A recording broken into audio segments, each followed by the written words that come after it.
Kementerian Lingkungan Hidup dan Kehutanan bersikukuh penyebab polusi udara ibu kota bukan dampak dari keberadaan pembangkit listrik tenaga uap yang berada di sekitar Jakarta, terutama Suralaya, Banten. KLHK menyebut uap dari PLTU tidak bergerak ke arah Jakarta, namun ke arah sebaliknya itu Selat Sunda. Pemicu utama polusi ibu kota versi KLHK adalah penggunaan kendaraan yang membludak yang menghasilkan emisi gas buang yang juga sangat besar. Benarkah demikian? Lantas apakah solusi jangka pendek seperti WFH maupun penerapan 4-in-1 akan efektif mengurangi polusi di ibu kota? Kami akan menganalisanya bersama dengan analis Center for Research on Energy and Clean Air, Catherine Hassan. Selamat malam, Mbak Catherine. Selamat malam, Mas. Baik, dan sebelumnya kami juga sudah mengundang pihak KLHK, namun berhalangan bergabung dalam dialog kita di sore hari ini. Langsung saja kalau begitu Mbak Catherine, artinya benar tidak klaim soal emisi dari kendaraan ini menjadi penyebab utama dan bukan dari PLTU yang ada di sekitar ibu kota begitu? Ya, mungkin pandangan dari kami sedikit berbeda terkait ini. Polusi udara di Jakarta kita mungkin ini bukan observasi saja ya. Semua mungkin mengetahui ada berbagai sumber, bukan hanya transportasi, tapi juga sektor energi yang mungkin tadi sudah ditampilkan di berita. Memang polusi ini kita bisa bilang sifatnya transboundary, yaitu lintas batas. Mungkin saya ingin sampaikan di sini, mungkin karena sudah diberikan kesempatan, polutan itu berjalan, jadi bukan hanya emisi di dalam kota yang berkontribusi, namun juga tentu saja polusi yang dilepas di luar Jakarta. Nah, ini salah satu pesan penting mungkin untuk pemerintah untuk tidak mengabaikan polusi yang dilepas di luar Jakarta yang cukup signifikan dari studi kami. Mbak Catherine, dalam studi KREA dan tentunya analisa Anda begitu, dari luar Jakarta ini apakah juga emisi yang sama yaitu dari kendaraan bermotor atau kemudian keberadaan PLTU-PLTU yang ada begitu, Mbak Catherine? Ya, dari studi kami dilihat dari radius 100 km dari Jakarta Jabodetabek. Nah, dari studi kami ada 136 fasilitas industri. Nah, termasuk diantaranya 16 unit PLTU gitu, Mas. Nah, PLTU tentu ada cerobong dan mungkin dari sisi kami, dari analisa, dari baku mutu yang sekarang berlaku, ya itu tentu saja akan berkontribusi ke polusi udara, ke kualitas udara tentunya. Nah, di musim ini, ya. Artinya Mbak Catherine, kalau kemudian memang ada kontribusi, seberapa besar begitu? Apakah kemudian dalam riset yang dilakukan KREA ada semacam berapa prosentasenya begitu kalau kita lihat dari penyebab-penyebab tadi? Ya. Inventarisasi emisi atau polusi ini cukup kompleks, Mas.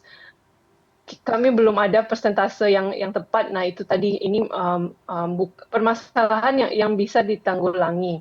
Namun belum ada, mungkin harus ada komitmen yang lebih serius untuk benar-benar mengetahui sumbernya dari mana saja, kontribusi berdasarkan cuaca lokal seperti apa, karena akan berubah. Mungkin kita bisa lihat sekarang angka terus naik. Mungkin ini ada beberapa faktor, mungkin belum ada curah hujan, cuaca cukup panas, musim kemarau, tingkat humiditas juga mempengaruhi. Nah, sedangkan emisi tetap terus berjalan, aktivitas ekonomi sudah kembali normal ya. Ya mungkin segitu dulu dari kami, belum ada estimasi pasti. Baik, oke. Mbak Catherine, menurut KREA sebetulnya seberapa efektif akhirnya kalau kemudian beberapa solusi jangka pendek yang disebutkan pemerintah adalah membatasi penggunaan kendaraan, kemudian adanya peralihan kepada kendaraan listrik, kemudian bahkan ada skema 4-in-1 yang disebutkan Menhub begitu. Akankah itu akan bisa berjalan dengan baik, bisa menekan dengan baik, sementara narasi di awal tadi Anda menyebutkan ini juga sangat dipengaruhi bagaimana kualitas udara yang dibawa dari luar Jakarta begitu?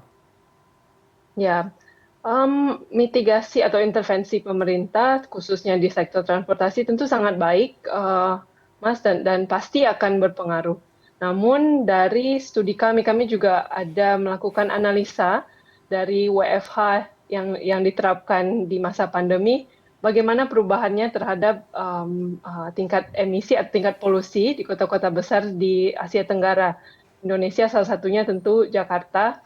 Dari data yang kami punya, itu NO2, mungkin salah satu senyawa yang dikeluarkan dari proses pembakaran itu berkurang 40%. Namun PM 2.5 yang mungkin sudah banyak juga di berita, debu sangat halus yang kita lihat di langit saat ini, itu tetap sama, tidak jauh berubah, walaupun WFH sudah diterapkan di masa pandemi. Nah itu Oke.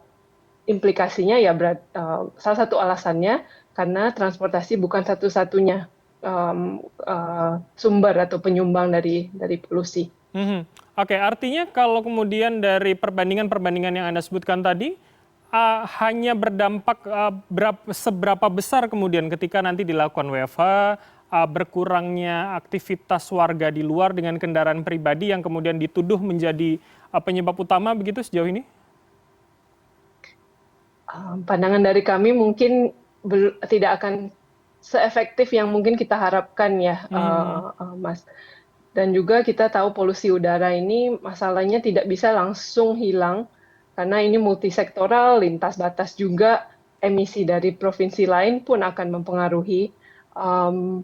Ya dari sisi kami mungkin tetap harus ada dilihat lagi emisi besar mungkin di luar Jakarta yang mempengaruhi dan harus ada aksi juga di luar sektor transportasi. Oke, Selain baik. itu, mungkin ya saya mau menambahkan lagi kendaraan pribadi bukan hanya satu-satunya yang menimbulkan polusi. Bagaimana truk, mungkin kendaraan besar lainnya, kendaraan berat juga melewati Jakarta tentu juga berkontribusi. Jadi banyak sekali sumber yang perlu diperhatikan. Oke, baik, baik. Terakhir kalau begitu Mbak Catherine, dari pengamatan, dari riset KREA begitu, seberapa tepat kemudian tanggapan, solusi yang dikeluarkan atau jalan keluar yang paling tidak ingin ditempuh oleh pemerintah hari ini untuk kemudian menyelesaikan, dan apakah ini sudah tepat di akar masalah sebetulnya? Atau jangan-jangan kita hanya berspekulasi soal solusi tapi ternyata jangan-jangan tidak akan menyelesaikan masalah utamanya begitu? Ya, saya rasa belum tepat sasaran ya, Mas. Mungkin tentu ini upaya pemerintah yang sangat baik, inisiatif yang cepat terhadap ini. Namun tentu ya data terkait emisi ini juga tidak tersedia untuk publik saat ini di per unitnya, misalnya per PLTU atau per cerobong, dari mana kita bisa tahu itu sudah benar-benar rendah atau benar-benar bersih. Jadi mungkin ya, perlu ada evaluasi yang menyeluruh dan dipastikan juga emisi yang cukup besar dari industri dan pembangkit listrik ini diperhatikan dan tidak diabaikan dalam Oke. diskusi nasional. Baik, baik. Semoga ini juga menjadi masukan begitu untuk bagi pemerintah mencari solusi. Terima kasih atas waktu Anda. Analis KREA Center for Research on Energy and Clean Air, Catherine Hasan telah bergabung sama kami. Selamat malam. Sehat selalu, Mbak Catherine. Terima kasih.